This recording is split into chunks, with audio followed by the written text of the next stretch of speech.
Search your mind, search your soul, look before you. Thoughts that opened up love once more come true, and discover your peace through the embers. Still in silence wraps around us there again.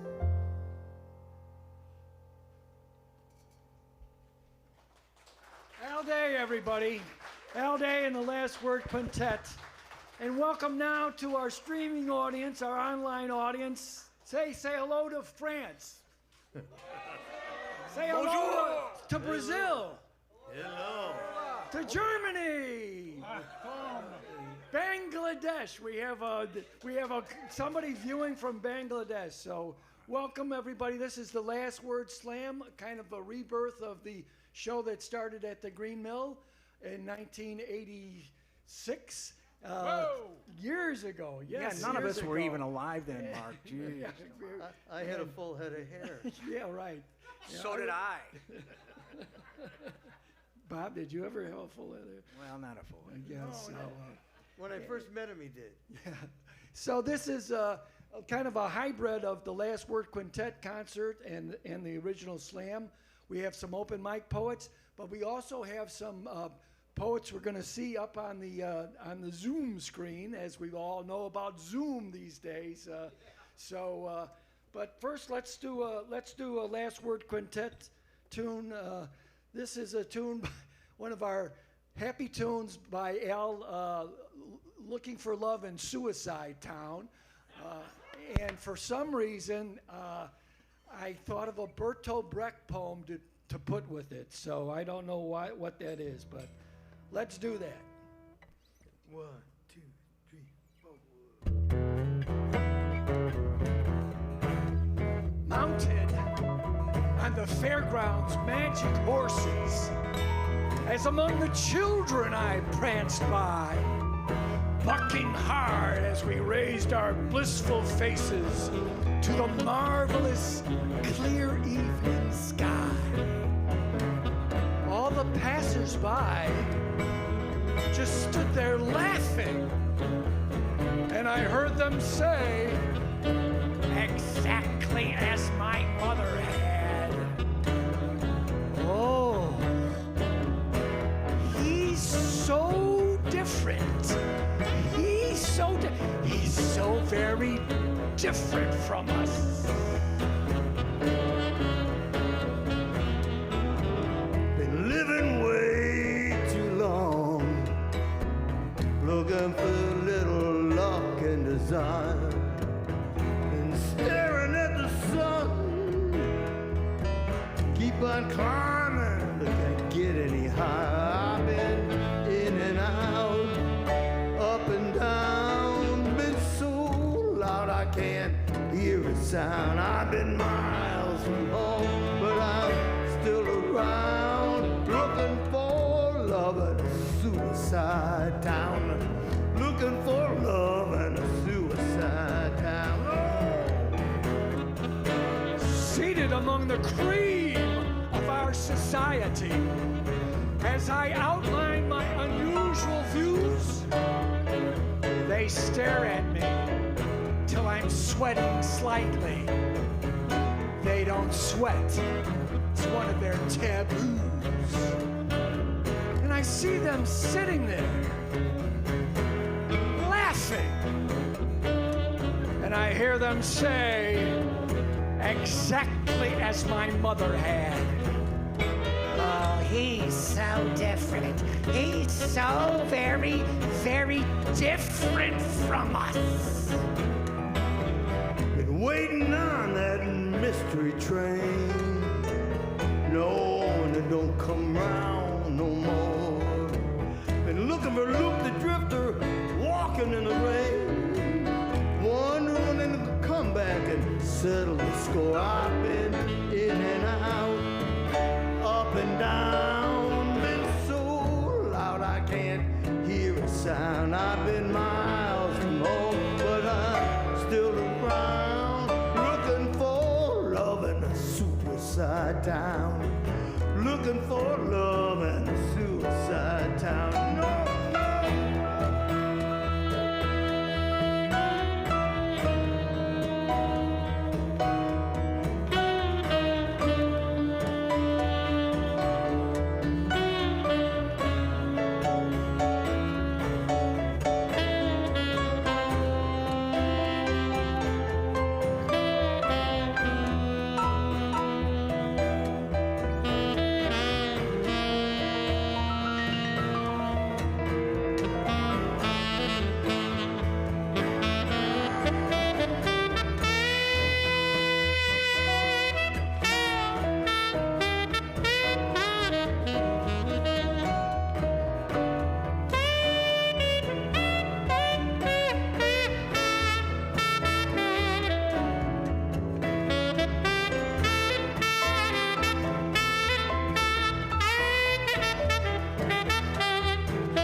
Can't you feel me coming? Can't you hear me fall? As the last boy standing to heed the call. You can bend and break me, burn and bruise, or go on, forsake me. I got nothing to lose. I've been wondering about the One up to judgment day. heaven. Was it here I am already? one day Is it here to flying, stay? and they'll let me in. Thinking about my You'll see they will. soul, was it? I shall hear the blessed spirits cry. Ever whole. I've He's been here, in and our out, cup of bliss to up fill. and down, been so And loud I they'll can't stare at hear me a sound. I've and been burst out laughing. but I'm And I'll hear them say, looking for exactly as my love mother in a had. suicide town. Looking for He's so love in a different. Suicide town. He's so different. Looking for Oh, love. he's so different. He's different. Oh, You're looking different. for love. They're all so different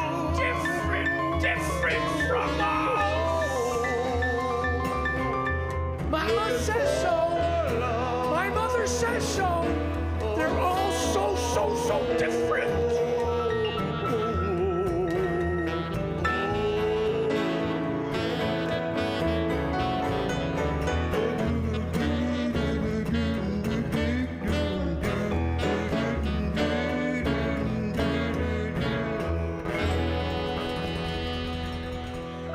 Oh, God, that feels good. This is so much goddamn fun. Oh, God. All right. Are we ready for the open mic? Shall we play by the mean Chicago rules? Oh, that was a very hearty yes. The poets didn't say yes, so do you want the mean Chicago rules? How many don't? All right. So here's how it worked in Chicago from the beginning. The poets come up here. If you love it, you cheer madly. But you also have permission, if you don't like it so much, to express yourself in several manners. If you don't like it a little bit, you snap your fingers. A lot of slam people think that means good. It didn't mean that at the Green Mill. And you know, we did it because there was all these old beatnik guys that would read for 15 minutes. And if they came in late, the audience would be snapping them, and they think they were doing wonderful. Yeah, it was hilarious. If you don't like it a little bit more, you stomp your feet. If it's god-awful bad, you groan. There's also the feminist hiss, which is very important now. If some man gets up there and is sexist, you give him the hiss. Give him a real hiss. Throw things at him. No. But we all, for the men, we came up, if the woman got sexist to the man, we came up with a masculine grunt. Pretty weak, that's for sure. Okay, so here we go. Our first open mic poet, she is one of our favorites. She was on she's been on the French Connection, which is, for you people out there in streaming land, Yopel and Zerga from France started a thing called the French Connection, where a French ensemble worked with the Chicago ensemble, the speaking ensemble, and we created performances that went in tandem, both languages operating at once. They were wonderful. Andy Carroll was part of that, and she's up here to do a poem for us. So welcome up to the stage, Andy Carroll, everyone.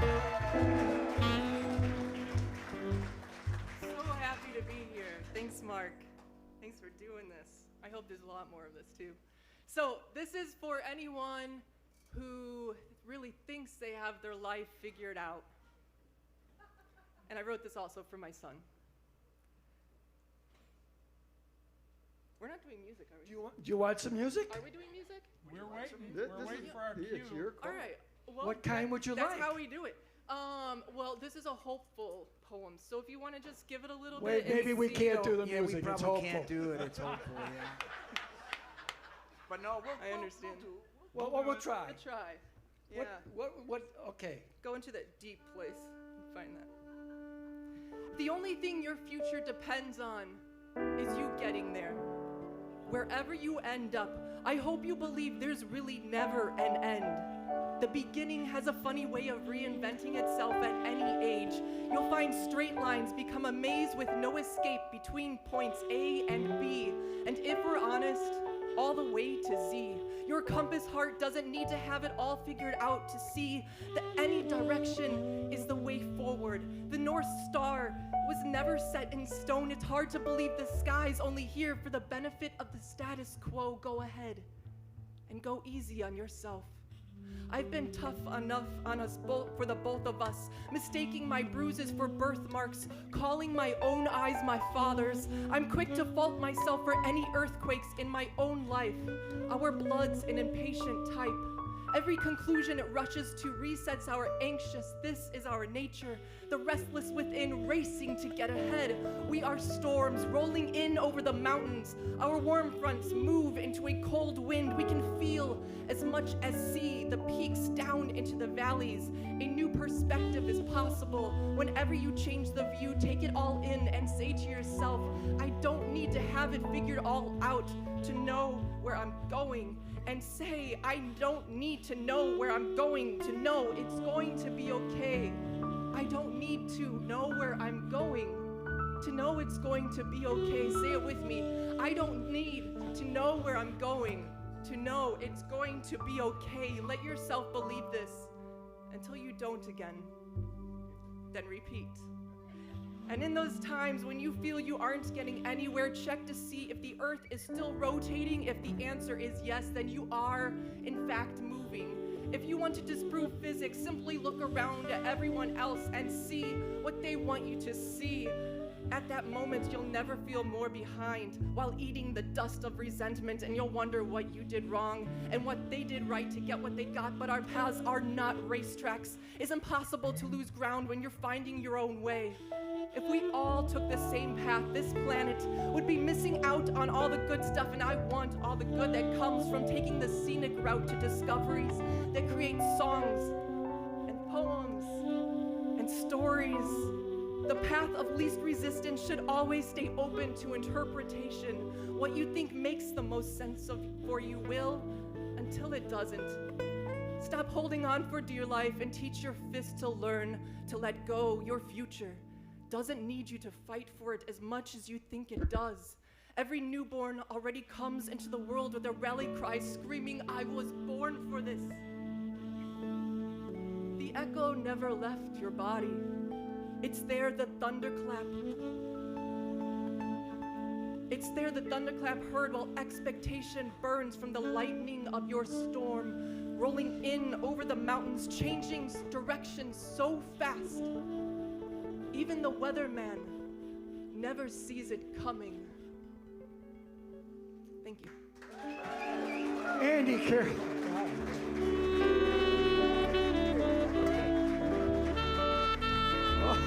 Andy Carroll, everybody. You had me crying. This has been such an awful few years. Oh my God.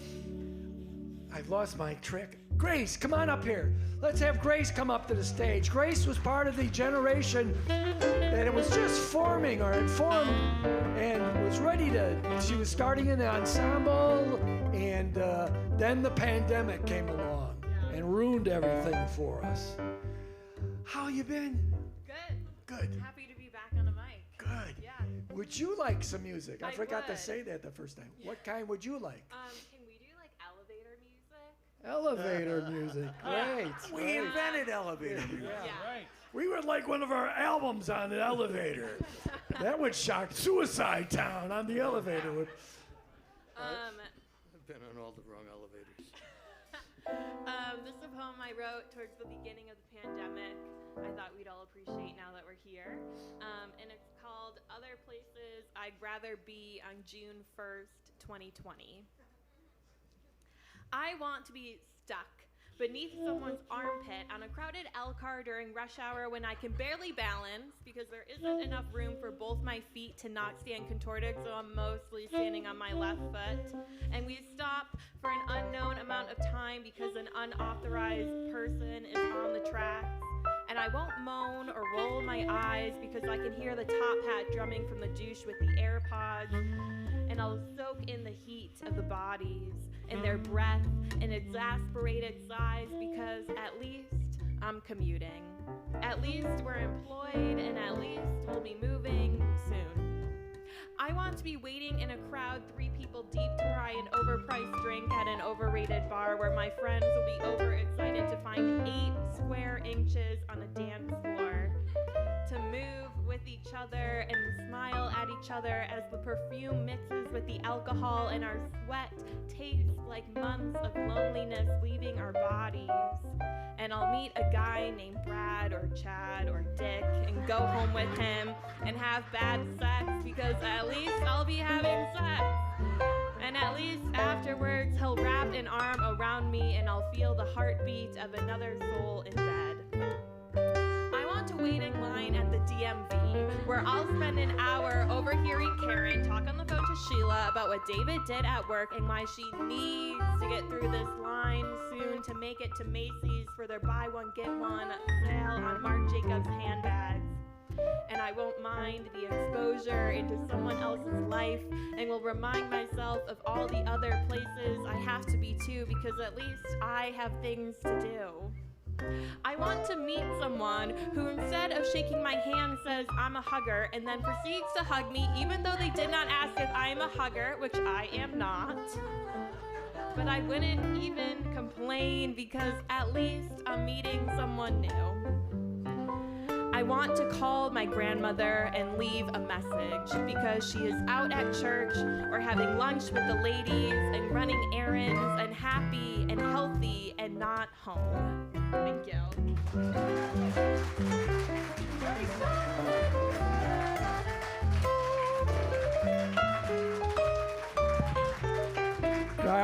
I almost hugged you, but my cord came out of the microphone and yes, okay.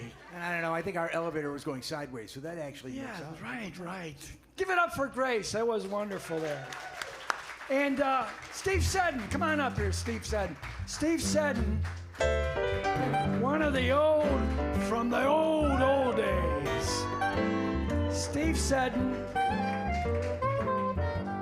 and Kate came to Chicago as a duet. Good to see you. Oh, we're hugging. See that, folks? We're hugging. They came to Chicago from Rhode Island as a duet, the Example None duet. They had such a good time at the Green Mill, they decided to move here, and they were here for years. That was 31 years ago. Oh my God! All right.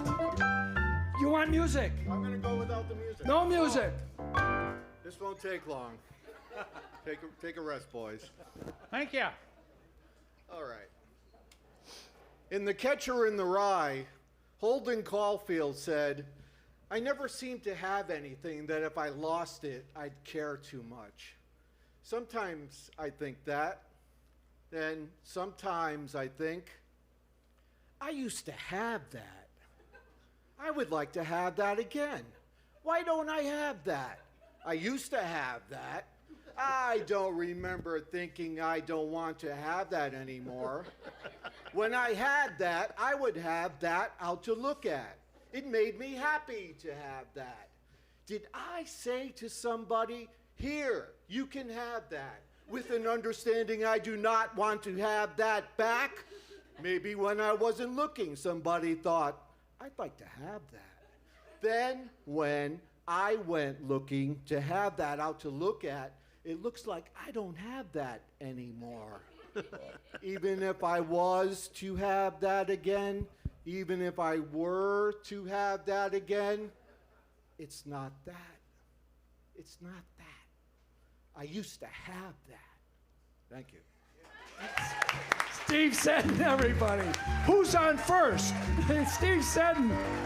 And welcome up, as Steve goes down, let's welcome up the woman who's really responsible for this show today, Emily Calvo, everyone. Co-director of One Poetic Voice, the one we get all the different countries together. Would you like some music? I think I would like some music. What kind would you like? I would like some good old blues, Chicago blues type of music, yeah. And thank you all for coming. I'm so happy to see familiar faces. And I'm so glad that Marc is doing this. Sometimes it pays to nag someone. It's a little while. But really, this show has done so much for connecting people all over the world, even before this. And it's a great movement that has changed many lives, and I'm happy you're all here. So this is for anyone who needs to know a little more about Chicago, because I figure we're streaming everywhere. Maybe we better introduce our town to the world. So it's called My Chicago. And it's in response to so many poets who characterize the city as a beautiful woman and elegant and da-da-da. Well, I don't think so. Here's my version. My Chicago. My Chicago is no woman. She is the cousin who owes you money, pays you back with a wink and a smile, and you don't ask where the money came from. He is well fed but he is well read but better fed. You can dress him up to dazzle in a tux, but more t-shirt and jeans. His shirt tails run amok. No, Chicago is no woman. Chicago plays smart but acts stupid. Raised with muscle, he hustles and guzzles $3 brews. He knows all the back rooms and how to keep secrets. He's a little James Bond and a lot John Belushi. In May's balmy days, he sends a freeze, teases like an uncle who baits a nephew with a dollar bill, pulls it back and wheezes. Thought you hit pay dirt, didn't you, kid? In summer, he is a brawny lug of hot air, edgy and ready with a sucker punch. Don't cross me, chump, or I'll... His heat smothers like an open oven. In winter, he's drunk on snow, high on blow of winds that pummel buildings like a boxer on a punching bag. His cold sands my face. to grids, he trampled angles across lawns that became Lincoln, Ogden, Archer. No longer taking stock in the yards, he gambles on the exchange, opens and closes small businesses like a traveling circus. Move, build one up, take one down, build one up. His skyline evolves like heartbeats across a monitor. He feeds theater and laughter to the Big Apple. His river rolls between towers, paces defiantly in all directions. His parks grant reprieves from concrete with carpets green. He's a sucker for poets and writers, hides his artistry behind lions, spits poems in bars, blows solid blues. Greek town, Chinatown, Little Italy. He disguises segregation with neighborhood pride. His grit makes it easy to plot a course, but his grit makes it rough to get around. His riches are not Gold Coast fare. Look for his smile and look for his treasures in magnificent smiles.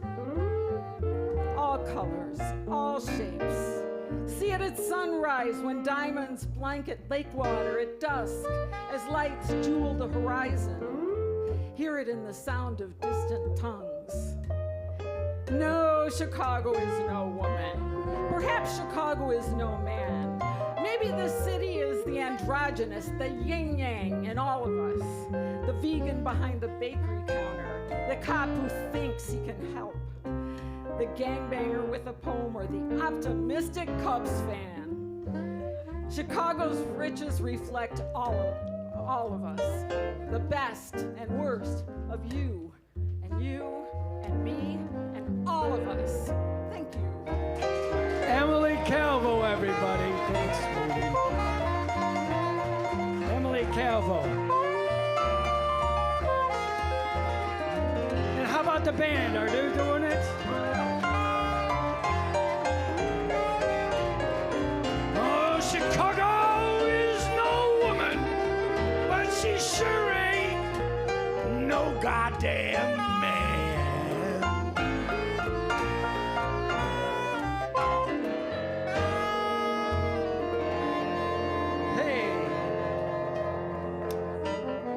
So now, we're going to bring up, this guy came to Chicago, I think he was Chicago for 5 years, or maybe 5 years ago.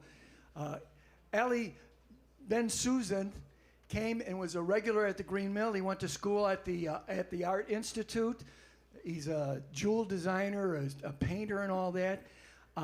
He was part also of the French Connection, where we bring the ensemble from France to work with the Speakeasy Ensemble. We call it One Poetic Voice.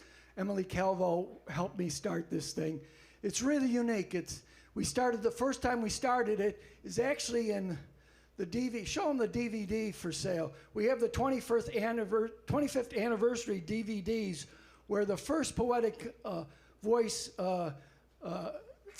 One Poetic Voice experience happened, where we worked with the Word Alert ensemble from Germany, worked with the Speakeasy Ensemble. We created a performance of their poems where the translation was in tandem, right in the same performance, going on at the same time. Really unique and wonderful. We've done it all around the world now. We even did it in the Balkan states, which Ellie was part of, in Hungary for the European National Slam, where we worked with Macedonians. Is that how you say it? Yes. I'm so fucking... can you say that online? I suppose you can. It's happened before. Czechs, Slovenians, Polish people, all these different languages all at once. And, the performance happened at the time when it was years after these people had been fighting against each other. They've been in war. And so all the poems were about a very human side of suffering through war and coming out of it. It was so moving for all the different countries. People from all those different countries were in the audience. It was so moving that at the end, there were people just weeping, and it was really wonderful. And what's great about the One Poetic Voice thing is that not only do you create this artistic event, but you also connect these people, and there's lifelong friendships that happen from it. And Ellie was part of that. I'm talking about Hungary, where we did the One Poetic Voice thing, that you were part of it. Here he is. We're going to interview him a little bit, but why don't you do a poem for them first? Ellie, first give him some applause. Ellie Ben Susan, hear that? Yeah. Why don't you do a poem for him? All right. Can you guys hear me? Yeah. Perfect. Maybe we should have some music. Sure. Yeah, how Can about that happen? We'll try. Wow, just you. We're tied with strings of steel from wrists, waists, lips, eyelids. Before the birth, the strings the craftsman tied in the palms of his thick-skinned hands, fingertips of light. Such strings that the knots won't lose, will scratch your skin in an attempt of escape, will turn you blind and spin your compass to an unknown cave. Such strings will thaw your frozen blood, warm your brittle bones back to life, will raise your numb eyelids before every first light. The stage is under the sun and the moon, two puppets animated by strings of steel, their gazes tangled up, lungs resonate side by side, their feet step apart. One's to the angry sand cooled by the ocean waves, the other to the puddle of rain reflecting neon lights of a bar. In distance, but in concert, in concurrence to the rhythm of the orchestra playing a symphony in the sky. When one falls to the pit of dark thoughts, dark hours, dark bars, dizzy pleasures that suck life with sips and breaths, when one falls, the dream of the other will throw a rope of light. They look for each other in the stars with telescopes, but they will find with a magnifying glass, in candlelight, in the gap between two lines of a poem, in the space. And they will read each other, screaming to the sky. What you think is empty is 1,000 arms of life. With strings of steel it holds us, flows through, chokes and wraps and dandles with the love of a mother and grudge of a father. Leaves will change color many times and cracks will grow in the walls, but one day strings of steel will hold us between our ribs and bring us to a table where we will wake up to the sound of a familiar crowd, and every fellow will bring their own candle. Only after earthquakes destroy our childhood streets, and black smokes melt our towns, and our seas are covered with corpses of dank planktons, we will learn why to smell fresh thyme leaves first thing in the morning, why to listen our boots crunching over the snow, and how we are gold. We will melt back with our strings of steel to those hands that tied the knots, to be a tiny, tiny cell in the fingertips of light. A tiny cell in the fingertips of light. Thank you. My God. Ellie. Holy moly. I got teary-eyed again. What the hell is wrong with me? I'm from Chicago. I'm not supposed to be this way.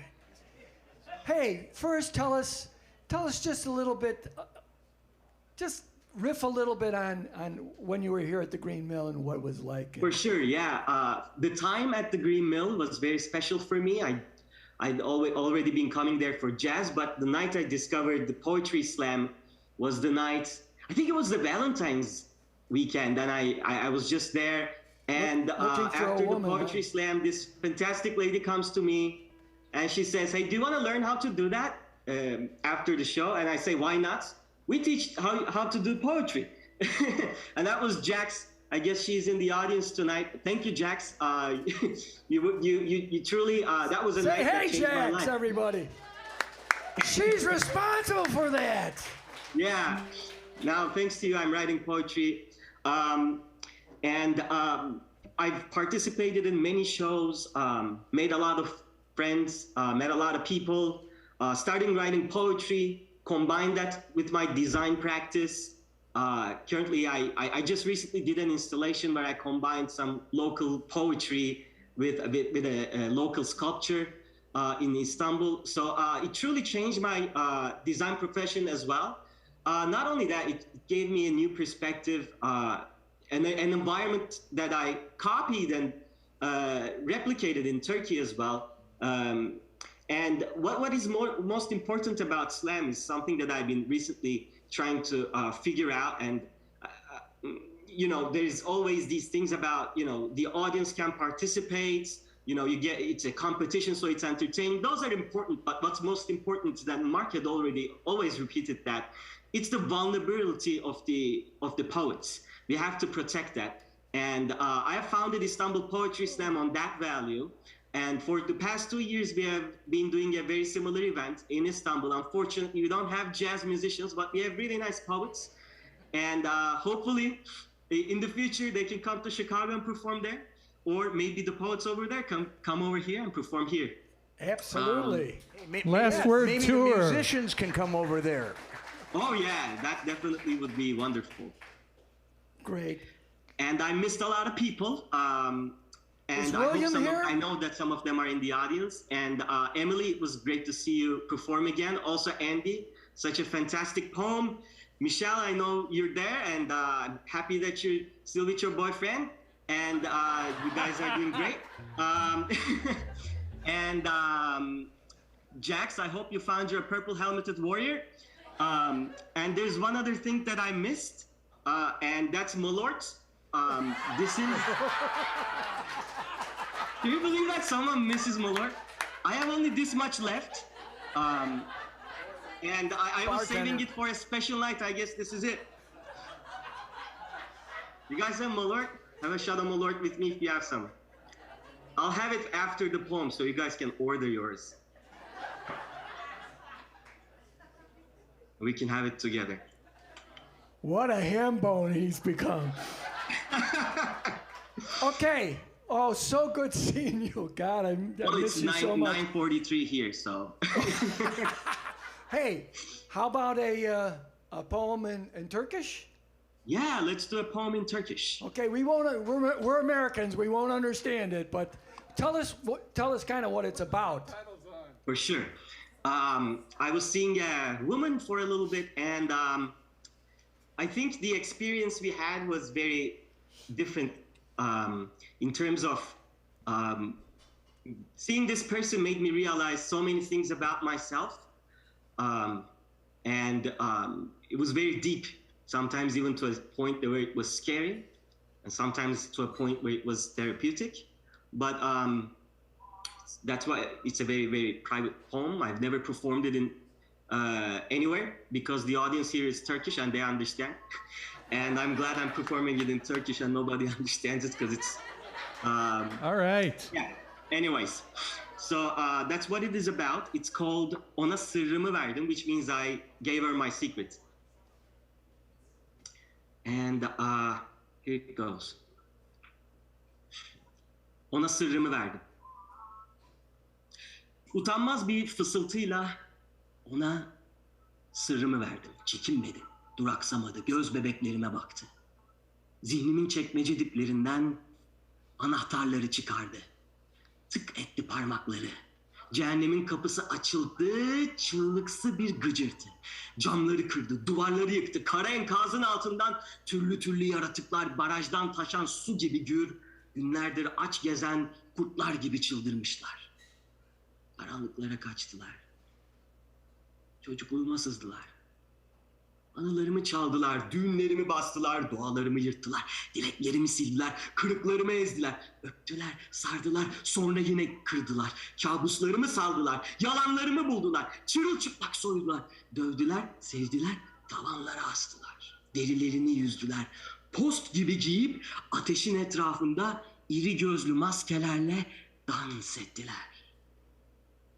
O ise kahkahalarıyla gece bulutlarını topladı, dolunayı çağırdı, yıldızları süpürdü, serinlettiği yaz şarabını dudaklarından tattırdı. Kalanı akarken çenesinden, boynuna, düşlerimde boğuldum, gökler boşaldı, sırtımı şimşekler yardı. Tüm yaratıklar durdular, hepsi dönüp baktılar. Omuzlarımın arasından sızarak geri girdiler. Ensemden geçerken damgalarını bastılar. Çaldıkları, yıktıkları, kırdıkları, döktükleri, rüzgarda savrulan evsiz yalnız küller gibi. Çukurlarımda biriken hüzün göletlerine doldular. Zaman duruldu, dışım içime doldu, parmaklarım uyuştu, nefesim dondu. Ne bir rüya, ne de bir kabus. Garip bir gerçek beni buldu. Parmakları tüketti, kapıları kilitledi. Cehennemin sahibi bana bir söz verdi. Bir düğme attı, diğerini çözdü. Kapıyı çekti gitti. Sırrım onda kaldı. Thank you. Ellie Van Skuzen, everyone. Ellie, it's so wonderful to see you. Give him a big round of applause. You folks online, give him some applause too. That was beautiful. We didn't know what you were saying, but it was wonderful. I'm glad. We were in the groove with you. Yeah, we were. I wanted to do the translation of it at the same time. So we have to say goodbye to you now. So say goodbye to Ellie, and we'll get a couple more open mic poets up here. Come on up here, Phil the Rapper. You're next, buddy. What would a night be without Phil the Rapper? Music.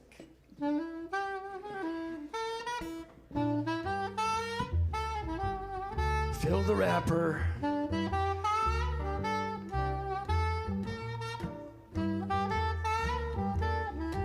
So, is it going to be a slow, medium, or fast rap? It's a slow rap.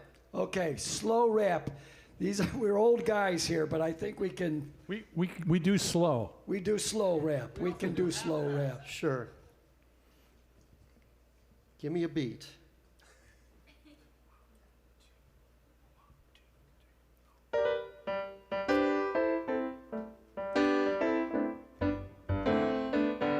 Here we go. Good afternoon, folks.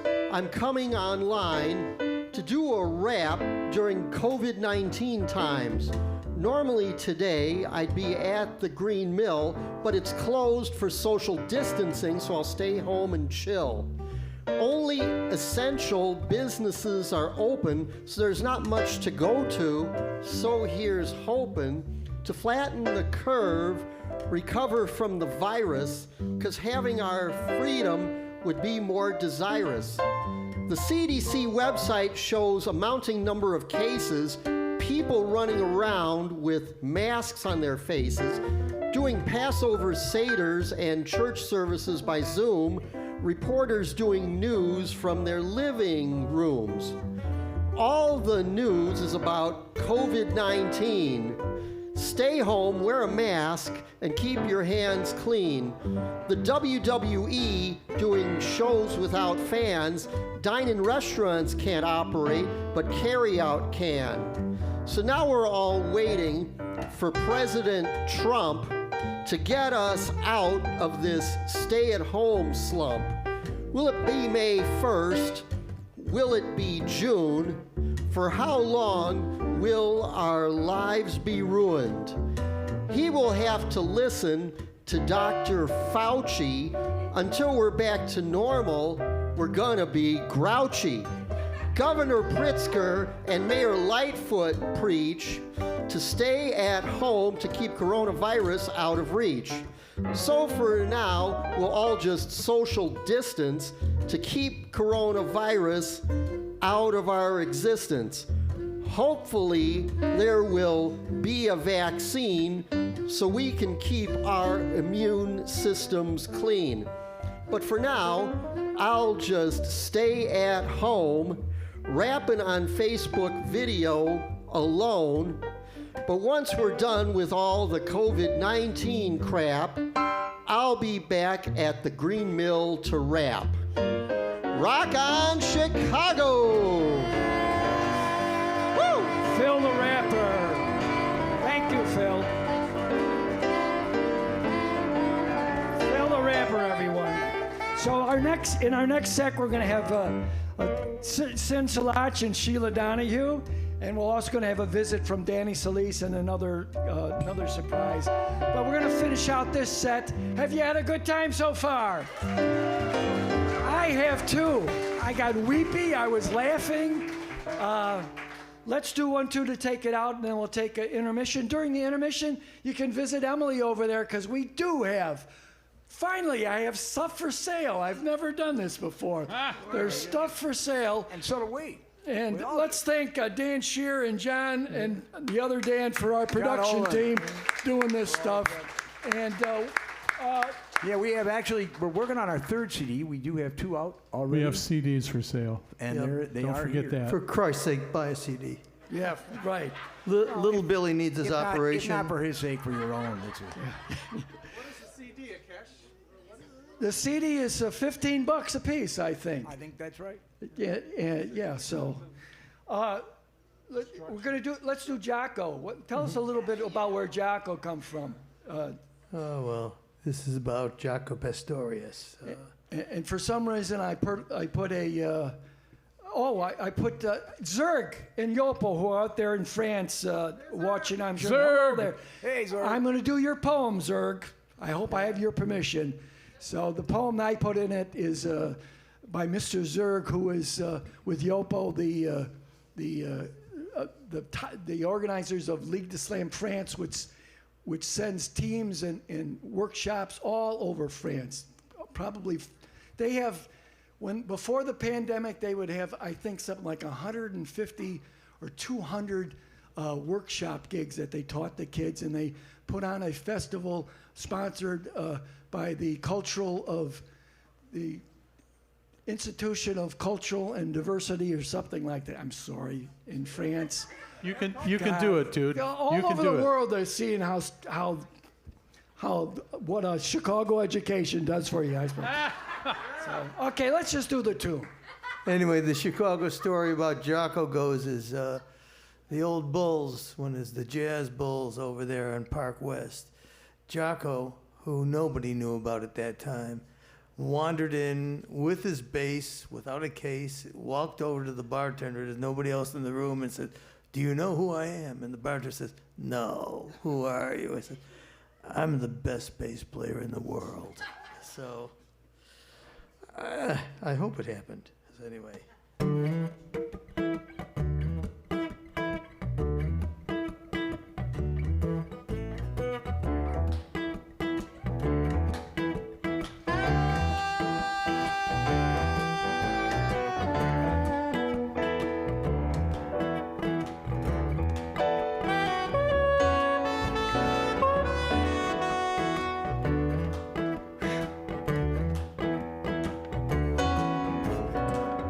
Jaco couldn't live the normal life. Jaco couldn't die the easy death.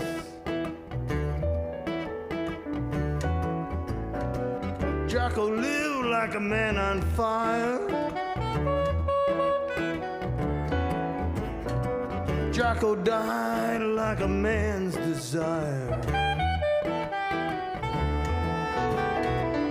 Jaco was the golden boy. Jaco was the favorite son. He knew what he was, but didn't know much more. He didn't know why, but he fought the war on a one-way street. It's downtown. It's downtown on a one-way street. It's downtown. It's downtown. Because Because it's possible to turn lead into gold. Because we do not want to live any more lead years. Because the circus of the media reverberating in our heads prevents our dreams from living and our lives from dreaming. Because the wind always turns, and the poet is an alchemist who hangs verbs on the wings of revolution. Because being a poet today is to engage, to get back the word from those who imprisoned it in private rooms, to throw it into the streets, into drooling mouths.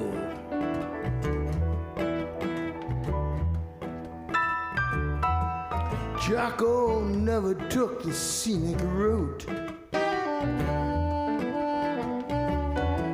Just one way in with nobody out. Jocko spoke in tongues, Jocko spoke in sins. Jocko dreamed his dreams where no one else had been. Jocko was his mama's child. Jocko was a boy run wild. He never listened much, but he listened good. He would have done the right thing if he only could. On a one-way street, it's downtown, it's downtown. On a one-way street, it's downtown, it's downtown. When he closed his eyes, you know what he saw? He saw the fires of the night and the man of straw. He saw the beast and the baby, saw the burden and the bone, saw the boy with vision, got nowhere home.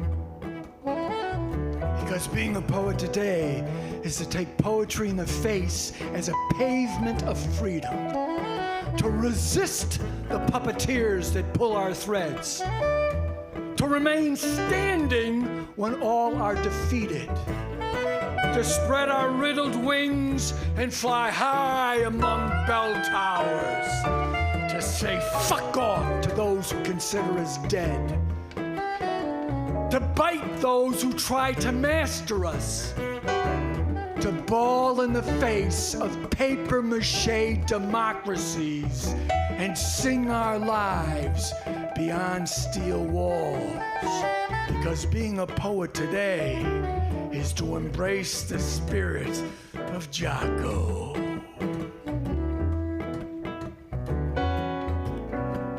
Jocko breathed his final breath with a crazy eye and a tooth in death. Jocko smiled and said, baby, it's only a dream. You shoot the bullet and I'll take aim. Jocko took his lover's hand. He said, let's do this, man to man. And as the blows came raining down, Jocko smiled and said, I'm lost, I'm found on a one-way They say fuck off to those who consider us dead. To blow in the face of papier-mâché democracy. To sing our lives beyond steel walls. Down on the wall. Being a poet today. It's downtown. It's to be Jocko. It's downtown. It's downtown. It's downtown.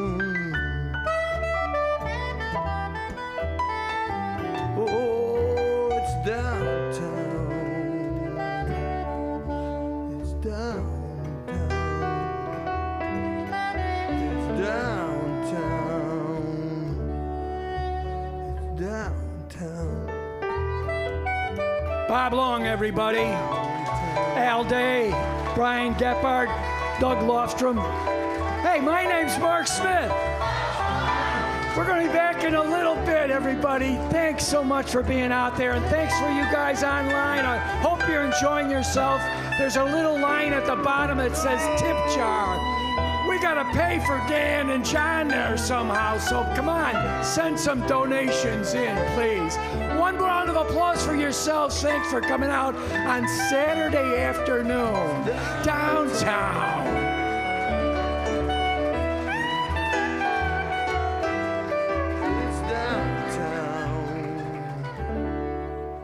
Downtown.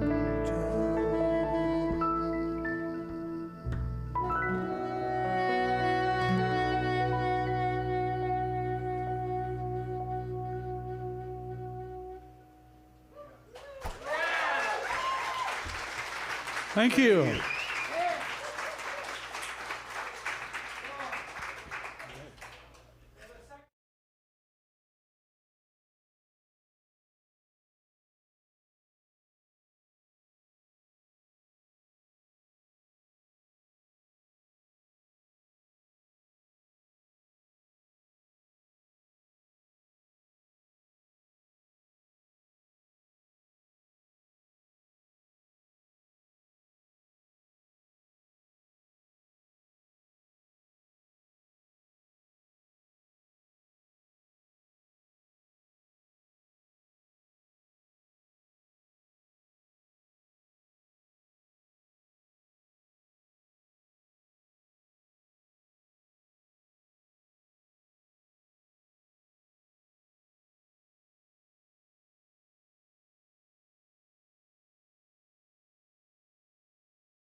Looking for a little luck and desire. So we are the Last Word Quintet. We make up a group that includes song, vocals, music that is interwoven with Marc's poetry at the same time as the lyrics sometimes, and at the same time separate from them in a unique combination, I think. I've been miles from home, but I'm still around looking for love and a suicide town. I've known Bob for about a good 45 years. We were working as a duo, and Marc was good enough to hire us as the featured act one night over at the Poetry Slam, and Marc was kind enough to do some stuff with us, and we really liked it. Seated among the cream of our society, as I outline my unusual views, they stare at me till I'm sweating slightly. They don't sweat. It's one of their taboos. And I see them sitting there, and I see them laughing, and I hear them say exactly as my mother had, "Oh, you're so different. You're so different." Well, that was the beginning of thinking that we should do it. And then Bob came and said, you know, we should do more with this. So Bob took the role of the leader to put the quintet together, and got the gig, the first gig, and then Al, Bob, and I sat down together, and Al would do a tune, and then I would just, it was just happening. It's downtown on a one-way street. It's downtown when he closed his eyes. You know what he saw the fires of the night. The first one we wound up doing was over at the Dance Center in Evanston, called Live from Studio 5. And We did it as a 5-piece there with Brian Gephardt on reeds, and Doug and Mark and Bob and I, and it just felt right. It's a total fluke that I'm in this band in some ways because... Not really. Well, but you know, we went out one night and we're having a beer before the show, and you guys started talking about this project because you had already booked the gig. Yeah. It was going to be these two guys and Mark at Studio 5, and you were talking about it. You were really excited. I said, can I get on it? Like a musician will do, you know, sitting at a bar with his friends. So I didn't, like you said, you know, or maybe you said, like, I don't know what I'm getting myself into, but I really didn't. I thought, you know, this will be fun. This is a nice gig. And then we had a rehearsal, and I'm like, yeah, this is cool.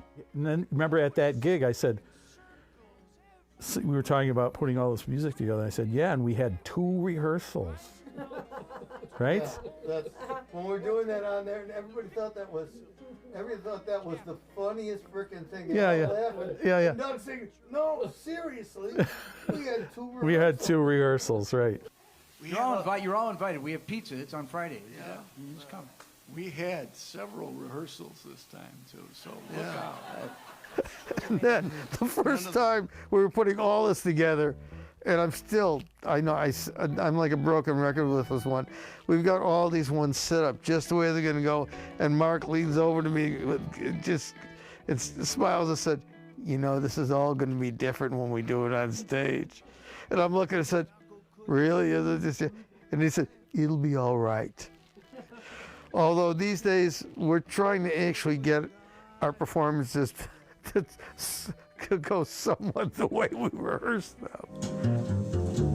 Go between the line and the reason, so got nothing and nowhere to go.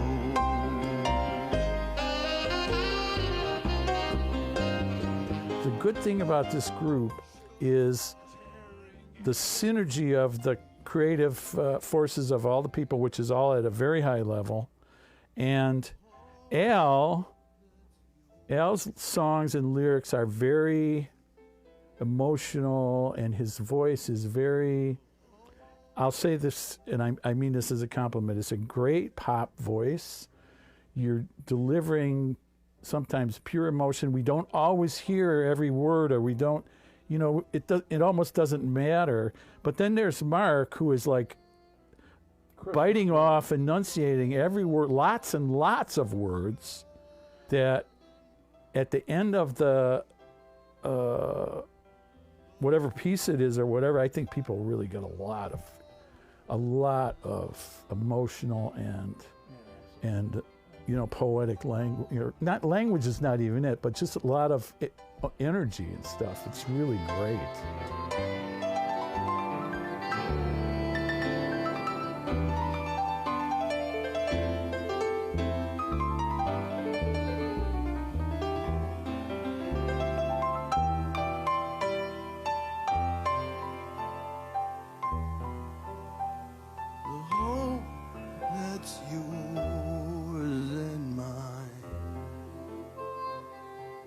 You never know what's going to happen. No matter what we try to do to prevent it from being well, we don't really try to. We want it to be improvisational, but no matter how organized we try to make it, there will always be something that will pull the rug out from under us, and yet at the same time create something else.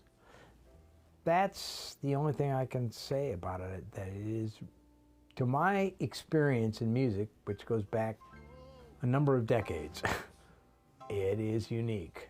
I have never heard anything like it, I've never felt anything like it, and I've never seen anything like it.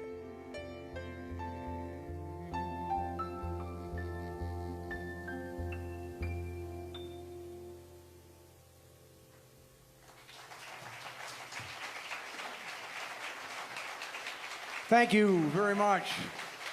We are the Last Word.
of Grand Chord Malade. Grand Chord Malade is, are we streaming again? Yeah. We're going to play a tune, then we're going to play a video Brian? of Grand Chord Malade's Mais j'aime tout, mais je t'aime. I can't even do my French anymore. For those of you that don't know, Grand Chord Malade is the most famous slammer in France. He was a basketball player, and in a diving accident, he splintered he hurt his spine and was said that he would never walk again. And part of his recovery was going to slams and reading poetry because he'd already been interested in the arts. He became very popular. He got a producer and started doing concerts. He does concerts. I wanted him here to be like Ellie on live on the screen, but he's so busy all the time. He couldn't do it, so he gave us permission to play this video of him. He is the model for all slammers because he's attained so much. The video you're going to see is at the top of the charts, yet he goes back to the community and he's always helping everybody, and he's just a regular guy. He's very younger than me, but he's a hero. I think I'm a hero to him, but he's a hero to me. But before we do that, we're going to do a tune, Nothing Left to Win. Or lose. It's one of those. It's actually nothing left to lose. But it's okay. Okay, world. Okay, now you see the real Marc And Smith. this is what you've got. Lose. This is who I am. Who cares? This is what you've got with this 5 old guy thing. It's like we've all got something to lose, and we can't remember what it was that we had to. There's one thing you can't lose, that's for sure. I'll never get back. Okay, let's go. We're running out of time.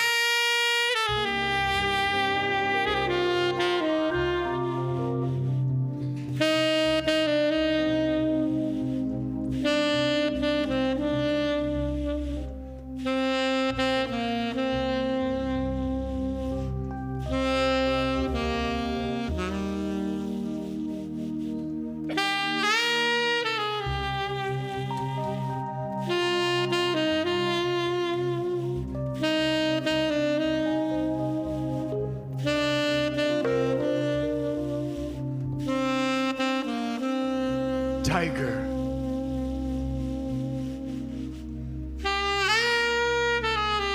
Tiger. Burning bright in the forests of the night.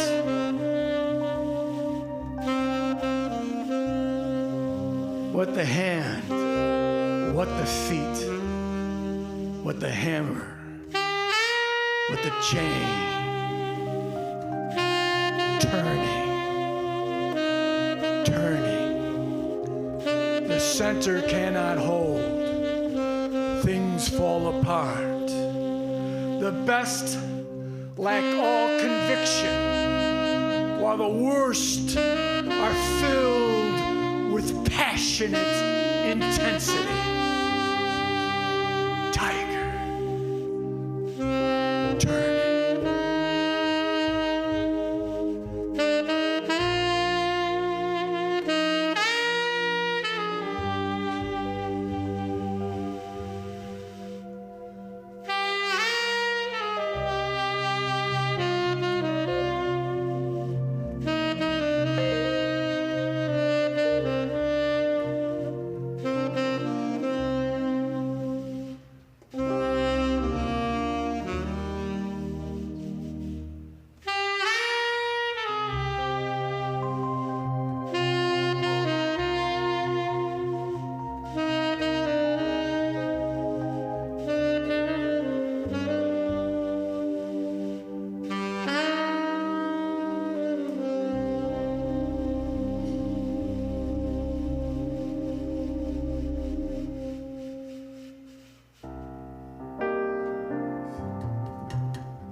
The tiger approaches its prey. Noble creature, nature's frightening dichotomy. Now hot rain's falling, It lunges. and one more fool who found their judgment day.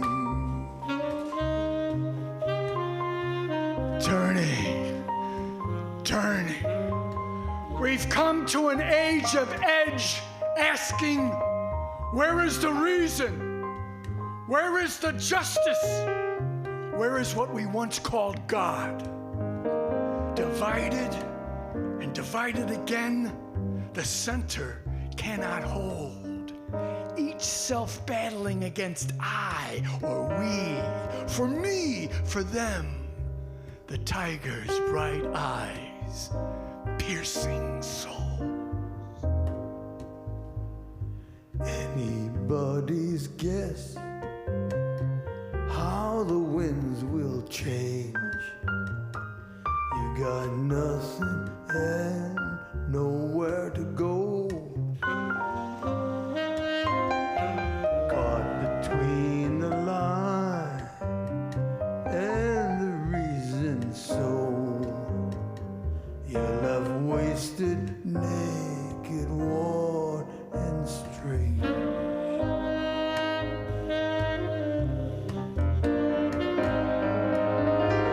Sure, Tearing and ripping, easy. opening flesh.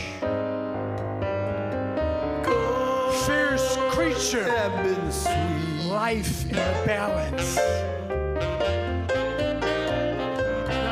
The prey, What you know is praise. all you are is someone else's meat.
Passively, we approach the open jaw Twice. and place our heads Too inside nice. the belly of the There's beast, no other way. sacrificing our convictions. Nothing left to win. Facing the burning left to age lose. before us. It's an ending you won't get to choose. It's an ending you won't get to choose. It's an ending you won't get to choose. Tiger.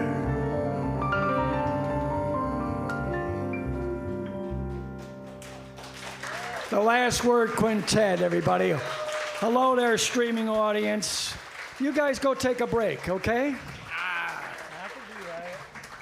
Here's the Grand Corps Malade. You can get another glass of wine, Bob. So here's that video I told you about. Let me move the microphone.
Grand Corps Malade and Camille Laoche. The reason I wanted to show you that, and it's on the top of the charts in France, he started in the slam world, because that kind of technique of putting more than one poet together, that, you know, I'm sure it happened before, but we started that in Chicago, you know, in the early 90s or in the late 80s, and I wanted to set this up for our next guests, Sin Salach and Sheila Donahue, two of the people that made the slam happen in Chicago, along with you, the audience that's here tonight. That, you know, we wouldn't have made it if the audience wasn't there, and you guys supported it. So, if you two could come up, and they're going to do a technique a thing they haven't done for years, probably, called Betty's Mouth, and so they'll probably tell you a little more about it. English always sounds so dull after French. I know, I was going to say, how the heck are we going to follow French? I so wanted to come up here and just say this in French. I just wanted to say that I would say that meeting Marc is where I started to be fascinated with the sound of poetry. And I work with Sin in listening to poems and speaking them out loud. We're excited to do this for you today. Ready? North Country. He'd come out of the North Country, with taconite his breath and rust in his veins. Son of the iron range he flew south on the Yukon Express. Brother to November heed made an early arrival, but somehow this Cupid wasn't enough for us this year. We'd already Gone off of summer hours. daylight savings time Was over. We thought love Could be regulated by an act of Congress turned on or off with that extra hour. spring ahead. Fall back. So when Cupid came with his quiver of iron arrows, he missed us. We were out. Thank you. That poem was by an original member of the Bob Shakespeare Band Yes. that Marc put together, Kendall Dunkelberg. So, props to Kendall. And we're not going to call this a poem, but it's a thing. Being outside. Most of the time. Can I help you? I've been here before.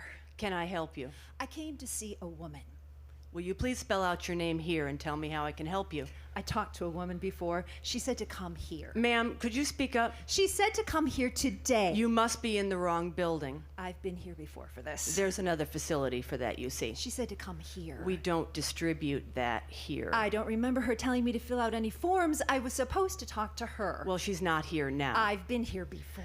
She told me to tell you that if you said you'd been here before, to tell me that you really haven't. That's what she told me. That's what she told you. Yes. I haven't. No. She didn't want to talk to me? No. But I drove all the way here. How else can I help you? Do you know her? Do you know the woman I'm speaking of? No, I mean, yes, but she can't come to the phone right now. That's okay. I'm supposed to talk with her in person. But you've never been here before, and she only talks to people who have. I really think that I have. You know, been here. Come closer. I'll let you in on something I've learned while I've worked here. Let me in on She's something. usually right about whether people have been here before Been or not. where? I suggest you always phone first. Phone when? Collect the necessary information. What information? And go about proceeding to the proper destination. What exactly do you mean by It's never a good proper? idea to just venture out. Not a good idea. Not because you might end up in a place you've never been before What and if I find started there yourself in the first place? here in a mess like this. So I should go back to where I was, then come here to see if I'm supposed to meet with her here today? Yes. And then I can say that I've already been here and she'll see me. It depends on what you were here for. That will be decided upon then, not now. I can't afford to come back. How else can I help you? This is it, isn't it? No, there's always more. May I have some? Some what? Some more. You never had anything from which to add. I guess I'll go. Yes. Next, please. Bye. Bye.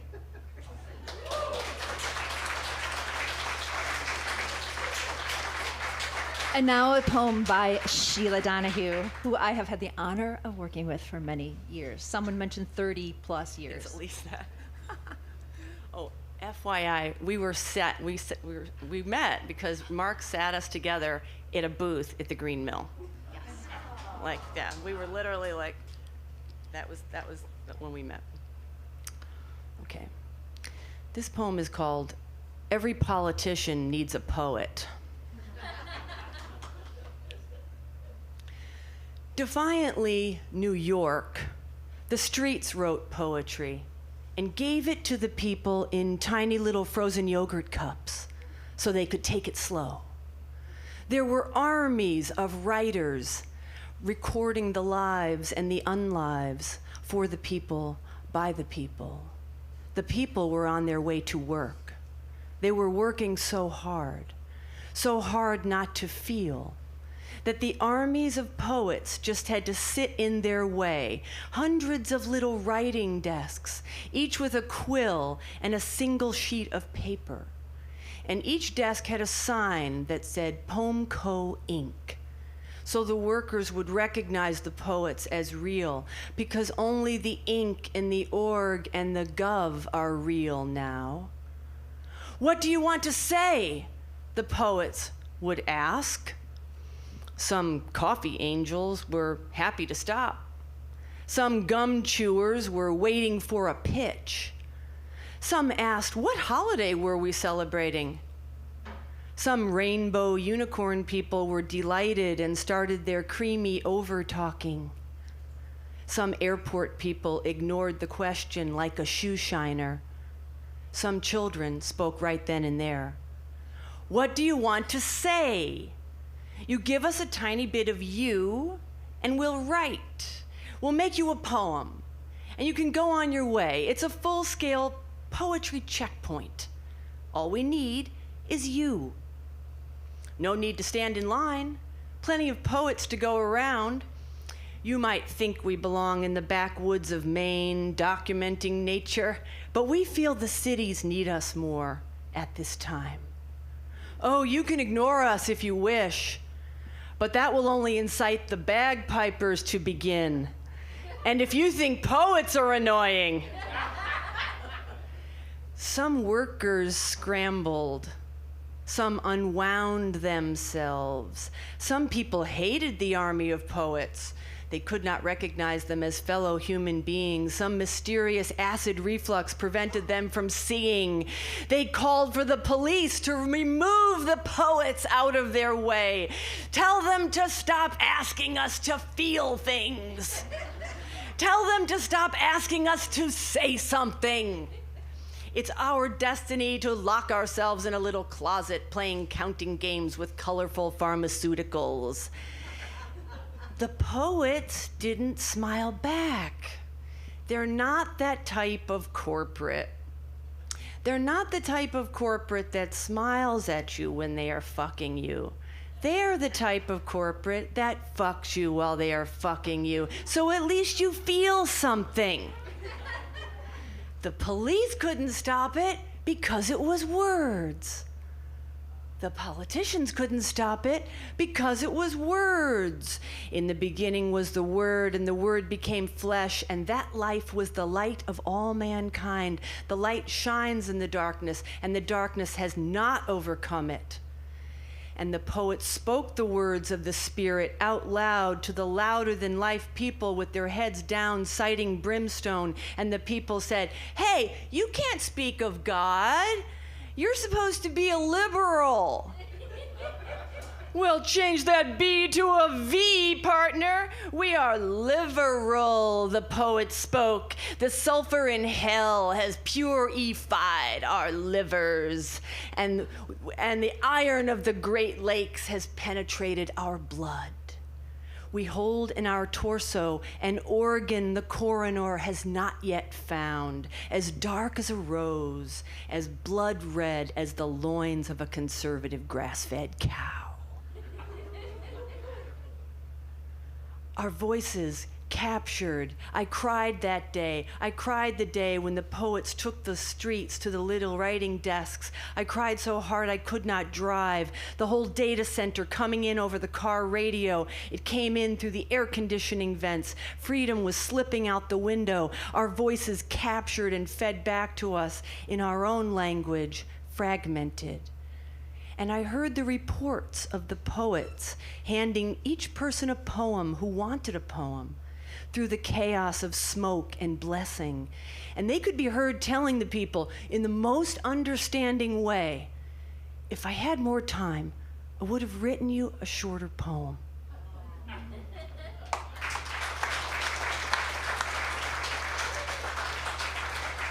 Now my partner in crime, Sin Salat. Thank you, Sheila. I just wanted to say, too, that was amazing. And that open mic kicked ass. So thank you.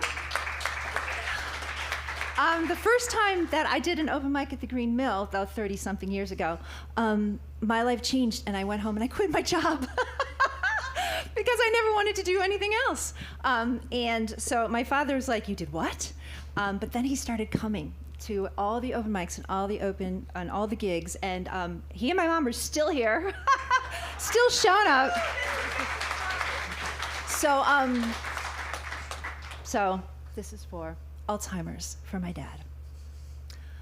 Once upon a time, in the fairy tale the storyteller told, the queen loses her husband to a spell that turns him into a giant lizard every night after dusk.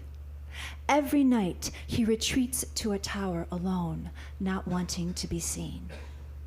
To break the spell, the queen must wear out 12 pairs of iron shoes, along with a couple other impossible things. But she does them all. With grief and perseverance, she does them all. The queen and her husband live happily ever after. The storyteller then tells us to tell her the story backwards, happily ever after to once upon a time. It's challenging, but not nearly as challenging as it would be to wear out 12 pairs of iron shoes. And there are 8 of us in a circle to help each other out. We fill each other's memory in, eventually remembering all the small details that live in between all the big details. At first, I'm frustrated that I can't remember every single detail by myself. Then, I'm elated that I don't have to remember every single detail by myself. Since then, I've stayed with elated like a new truth, a part of my heart unlocking like a spell being broken. Listen, I don't have to disappear and turn into a giant lizard when my memory gets dusky. I simply have to find a circle of women who all heard the story and have them say it out loud with me until we reach the beginning once more.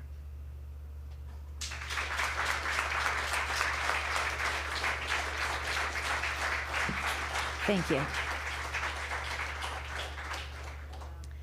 This is a poem by E.E. Cummings, and Mark and Sin and I scripted many, many poems by E.E. Cummings, and had some of my most favorite memories. So this one is, you'll recognize it.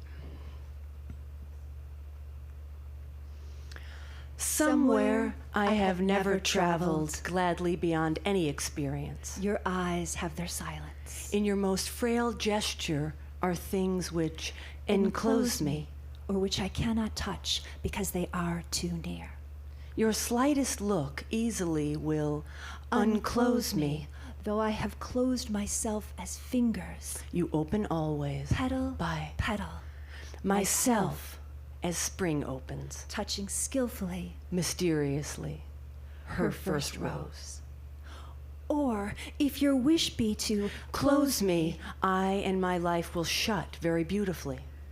Suddenly, as when the heart of this flower imagines the snow carefully everywhere descending.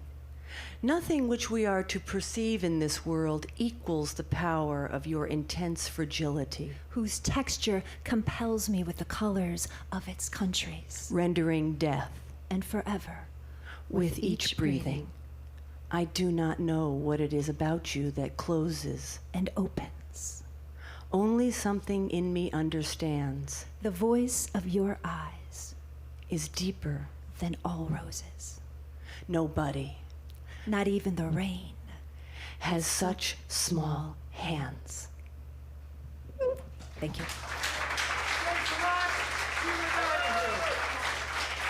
Sin and Sheila, everybody. Wonderful. So we have another guest that's coming up, Danny Solis. is one of the people that that started made the slam go national. He can we get Danny up there? He started in Boston, met Patricia Smith, and everybody knows Patricia Smith was the champion. There he is, Danny. Oh, I've been myself forgetting how to say words and everything tonight. I'm sure you've been watching and laughing at me. But, before we interview, you do a poem for us. And you can hear me, right? Oh, yeah. Okay. Can and you then hear me? then we'll talk, okay? Do a poem. Okay, sounds good. I was walking the University of New Mexico under the pines, cutting through the perfect mountain air, searching the shadows for the bloodstains from the riots, student-led anti-war demonstrations when Mexican-American guardsmen bayoneted Chicano students, having traded obsidian blade and Toledo steel for oiled and honed army issue in fixed position, point, and thrust, and the blood blossomed from earth-brown skin, and that was less than 30 years ago, and I was tracking down those puddles so I could put my fingers into them like some kind of coagulated holy water blood pudding, and maybe I could put in my thumb and pull out a heart. Chiamanahuac, heart of the one world, city of the Aztecs, beating like a gory jewel in the undulating copper sun of my dreams, and I lost focus, vertigo unfurling, when a hand gripped my shoulder hard. I opened my eyes, and there he was in the dream flesh. Cesar Chavez, el mero mero del movimiento chicano. Pues, ¿qué diablos tienes, vato? He asks me, and I think my dance card of demons is way too long to list. But before I can answer, he punches me in the gut, a beautiful right that knocks me on my ass and leaves me struggling for breath. He stands over me, radiating that terrible, sweet saint's intensity, eyes, pools of onyx fire, glittering love and destruction. I thought you were nonviolent, I gasp. You call that violence? He asks, sincerely amused and appalled. The only violence here is your immense ignorance, pendejo. Dip your fingers into the dried up blood of students. What crap? Why not gopher? Fresh blood. Dip your fingers into the blood of Zapatistas dying in the jungles of Chiapas. Dip your fingers and hands into the shattered dreams of immigrants being hounded by the Border Patrol, coyotes, and La Migra.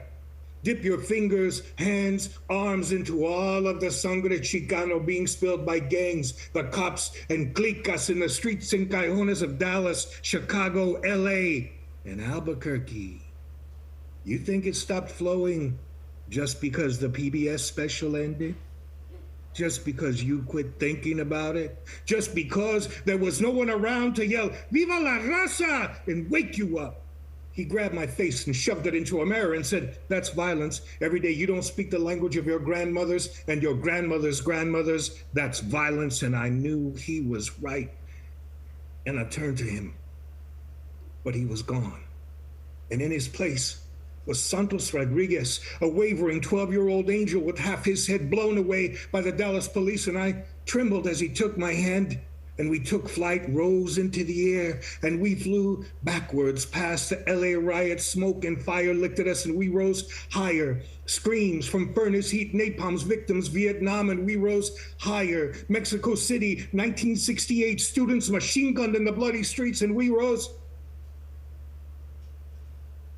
all the way to a valley in northern Mexico at the beginning of the last century, where the troops of Pancho Villa were encamped, where Adelitas, Amazonian mestizas of legendary courage and ferocity, sat oiling rifles, holding machetes, while the men prepared atole, tortillas, and tamales. Unself-conscious role reversal, because revolution is more important than machismo.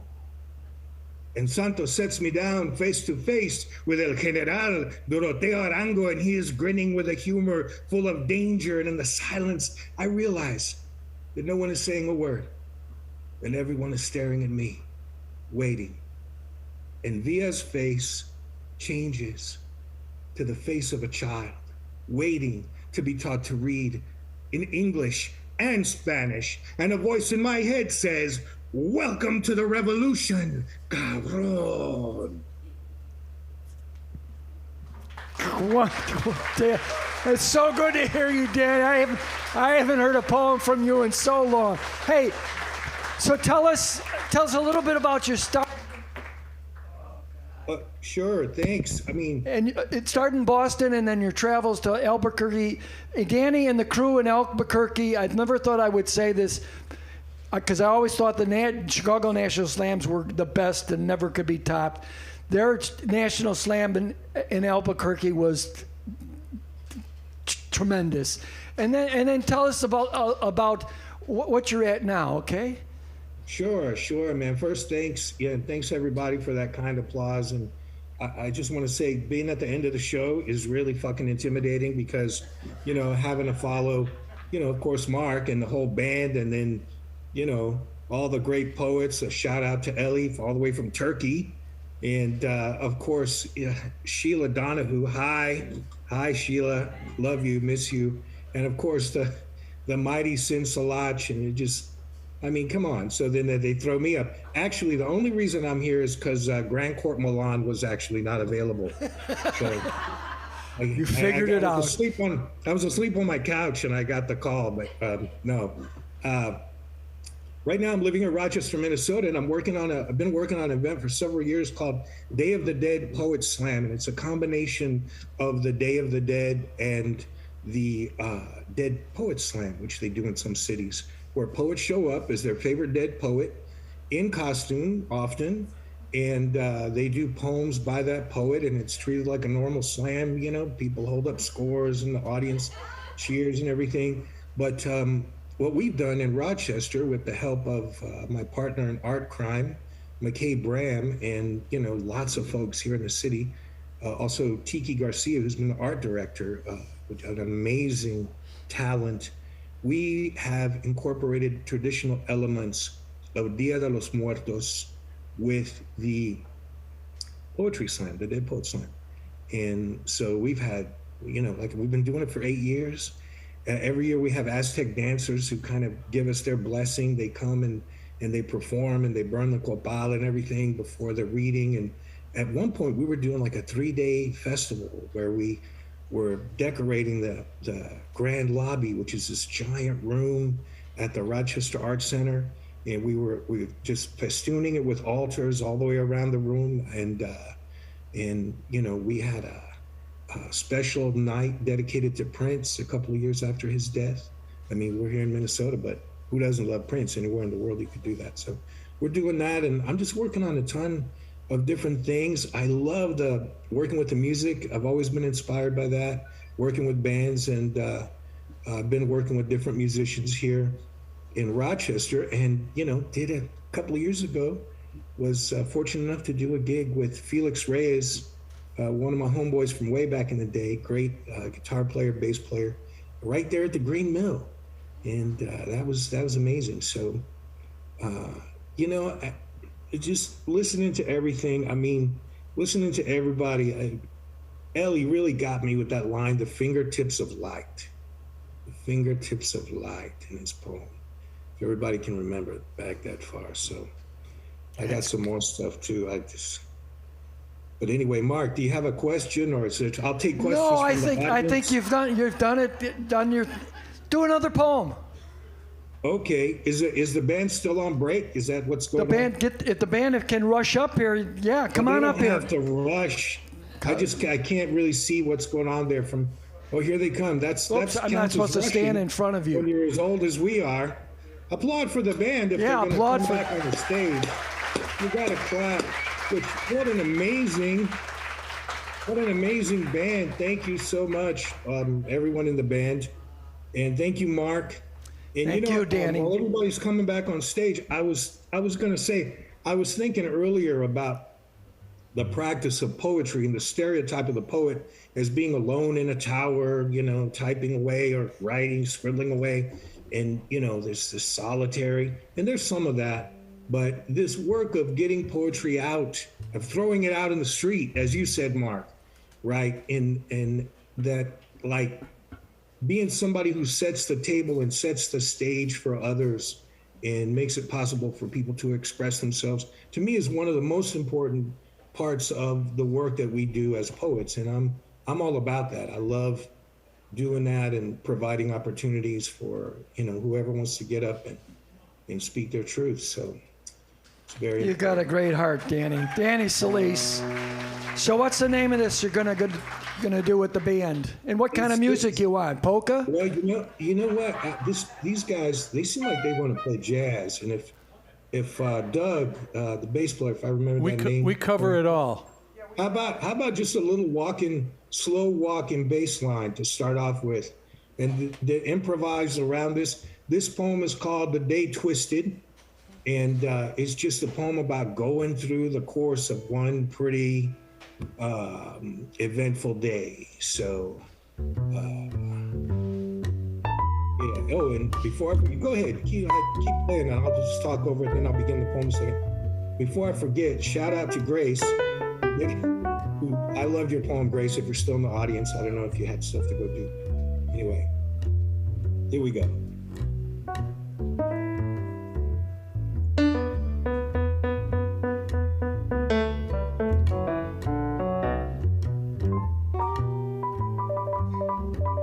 The day twisted inside its 24-hour skin, on its afternoon evening bones, like a lost word or a fragmented memory must, in its incompleteness, remind itself of its own stray dog, stone and shoe existence, happening in an odd jittery dance, hopping on a stench-dappled corner, random comment of a mad derelict making your brief walk for a coffee or a movie, another consideration of the multiple messed up unfolding of this 50-cent city drama, concrete comedy, sack of bones and blood and breath quaffing itself along in jagged shuffle just out of your view, the grimy hand outstretched for corn, the fingers you don't want to touch.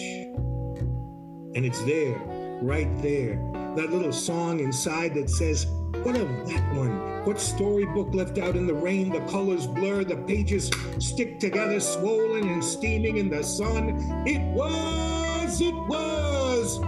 James Long's a bum on the balcony, breaking the starched afternoon boredom with his booze breath bellowing, brandishing his bottle like a glassy, glinting banner. And the normal people in the shops, on the buses, seem less real, more remote, methodically chopping off pieces of themselves according to an agreed upon plan. 4 walls, 3 meals, 2 weeks vacation, disposable income, entertainment. And I know enough of that bargained ballad that sighs and chases its tail, and I was too slow to stop the pipe fight in the hallway, kid with his face split open, blood splattered everywhere, and this is just one day, writhing on its rack of sky and sunlight, my bones cracking like ice cubes popping out of their tray in this crazed arena as I dodge the mire of bitterness. You can toss me in the lake, but you can't make me drink. And my girlfriend says, I just want to know where I'm going with my life. And she's going where this whole parade is headed. Lemmings are not the metaphor, though. They are less noisy and self-involved than all of us. And the evening shakes like a great wet bear, spraying stars into the gloaming blue, and the sun, in an improbable curve, reaches a finger over the hip of nighttime, and there, in the day's departing spotlight, a dragonfly, vibrating, drinking up enough heat and light to last till dawn, wings shimmer and flick. He has eyes and guts and breath and legs, his heart pounding, pounding, pounding. Tiny engine, better than the ocean in his blue-black armor. And if I can draw breath in the sun's next gaudy, big-thighed arrival, I will scan the air for him tomorrow. Danny Solis, everybody. Keep it going, guys. Danny Solis. Thank you, Danny, so much. Thank you. Thanks for having me. We're going to Shout say out to- goodbye to our streaming audience because Dan, the production guy's got to go do a wedding or something, I think. But love you, Emily. Give everybody. We'll be back with another set with some of our favorites from the Green Mill and some new people. So stick around and enjoy yourself. I can relax a little bit because the technical part of it is over now. So one more round of applause for the band. Play a little bit and then we'll take a little break.